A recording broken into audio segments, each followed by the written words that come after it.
अध्यक्ष महोदय, 2002 पासून महाराष्ट्रात सर्व जिल्हा परिषद अंतर्गत जिल्हा, तालुका, महापालिका, नगरपालिका स्तरावर विविध क्षेत्रात कंत्राटी पद्धतीवर काम करणारे कर्मचारी D Ed, B Ed, SET, NET, PhD आहेत. ते सध्या आझाद मैदानावर उपोषण करीत आहेत.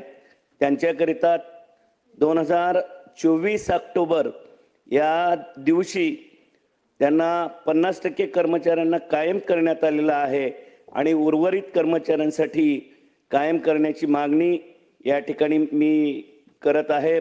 त्यासोबत राज्यामध्ये अंगणवाड्यातून छत्रपती शिवाजी महाराजांची जयंती साजरा करण्याचा निर्णय जरी घेतलेला असला तरी वारंवार महाराष्ट्राचं आराध्य दैवत असलेल्या छत्रपती शिवाजी महाराज यांच्याबद्दल अवमानास्पद वक्तव्य करणाऱ्यावर कठोर कारवाईबाबत कोणतीच कसलाच उल्लेख यामध्ये झालेला नाही.